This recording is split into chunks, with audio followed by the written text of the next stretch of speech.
ఇదిగో అక్క,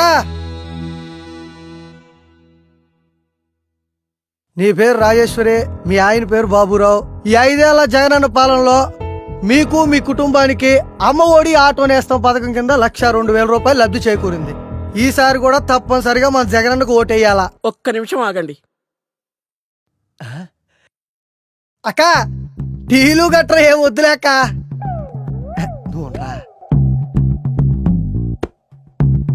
ఇదిగో పట్టుకో. ఏంటక్క ఇదే? ఈ 5 ఏళ్లలో బటన్ నొక్కి మాకిచ్చిందెంత చెప్పావు, మరి అలాగే ఈ 5 ఏళ్లలో మా దగ్గర ఎంత నొక్కాడో మేం చెప్పాలిగా. ఇటీవు చెప్తా విను. 5 సంవత్సరాల క్రితం ఇసుక ఫ్రీగా దొరికేది. ఇప్పుడు అదే ఇసుక లారీ 40,000 రూపాయలకు అమ్ముతున్నారు. మా ఇల్లు కట్టుకోవడానికి 3 లారీల ఇసుక పట్టింది. అంటే 1,20,000 రూపాయలు ఒక్క ఇసుకే అయ్యింది. ఇదే కాకుండా సిమెంటు, ఇనుము మొత్తం భారీగా రేట్లు పెంచేశాడయ్యా. మొత్తం కలిపి 2 లక్షలు నొక్కేశాడు. గతంలో కరెంటు బిల్లు నెలకి 200 రూపాయలు వచ్చేది. మరి ఇప్పుడు నెలకి 1000 రూపాయలు పెంచేశాడయ్యా. అంటే సంవత్సరానికి 10,000 రూపాయలు. 5 సంవత్సరాలు కలిపి 50,000 రూపాయలు నొక్కేశాడు కరెంటు కింద. పక్క రాష్ట్రం కర్ణాటకలో డీజిల్ మనకంటే 10 రూపాయలు తక్కువ. మా ఆయన ఆటోకి రోజుకి 10 లీటర్ల డీజిల్ పడుతుంది. అంటే రోజుకి 100 రూపాయలు, నెలకి 3,000 రూపాయలు, సంవత్సరానికి 36,000 రూపాయలు. అంటే 5 ఏళ్లకు కలిపి 1,80,000 రూపాయలు నొక్కేశాడయ్యా మళ్ళీ డీజిల్ కి.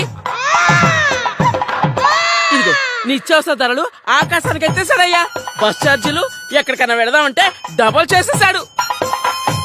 ఇలా రేట్లన్నీ పెంచుకుంటూ ఒక్కటేంటి, ఇంటి పన్ను, రోడ్డు పన్ను, ఆస్తి పన్ను, చెత్త పన్ను అంటూ మా నెత్తి మీద అన్ని పన్ను రుద్దేశాడయ్యా. ఇవన్నీ కలిపి 5 ఏళ్లలో మాకైన ఖర్చు ఎంతో తెలుసయ్యా? మేం పెట్టిన దాంట్లో మీరిచ్చింది ఎంత? ఈ విధంగా మీరు పెంచిన పన్నులన్నీ లెక్కలేస్తే ఈ 5 ఏళ్లకు గాను మా ఒక్క కుటుంబం నుంచే అక్షరాల 11,52,000 రూపాయలు నొక్కేశాడయ్యా. అంటే ఆఫ్టర్ ఆల్ మీరిచ్చింది 1,02,000 రూపాయలు ఒక బటన్ నొక్కి. కానీ మా దగ్గర నొక్కేసింది 10,50,000 రూపాయలు. ఇంకా మీరేదో మాకు ఇచ్చినట్టుగా చెప్తున్నారు. మీరు ఇచ్చింది ఎంత బోడి ఇంకా చెప్తున్నావు. కాబట్టి ఈసారి మా చంద్రన్నకే ఓటేస్తాం, మా టీడీపీనే గెలిపించుకుంటాం. వెళ్ళి ఎలవయ్యా. అమ్మ ఒడి ఆటో నేస్తం కట్ చేస్తాం. మా చంద్రన్న పెట్టిన సూపర్ 6 పథకాలు ఉన్నాయిగా. తొందరలోని ఇల్లు రోడ్ వైండింగ్ లో పోతుంది. మళ్ళీ గెలిపించడానికి మా ఆంధ్ర ప్రజలు ఏమన్నా తెలివి తక్కువ వాళ్ళు అనుకుంటున్నారా? వచ్చేది బాబే, ఇచ్చేది బాబే. ఎలా వెళ్ళవయ్యా, వెళ్ళడా. వచ్చారు ఊపుకుంటూ వైసీపీ జెండాలు వేసుకొని. ఈసారి బుద్ధునోడెవ్వడూ నమ్మడు మీ మాట. బాగా చెప్పావు.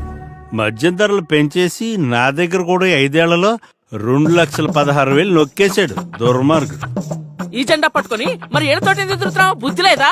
బుద్ధిలే కాదక్క, బుడ్డి లేక. నా 1/4 మందు 500 ఇస్తానంటే వచ్చా, లేకపోతే ఎవడొస్తాడు? సర్లే, ఓటు ఎవరికేస్తావు? ఇవన్నీ తీసుకుని చంద్రన్నకే వేస్తా. నచ్చావురా తమ్ముడు. ఇలా అందరిలో మార్పు వచ్చి మన చంద్రన్నకే ఓటు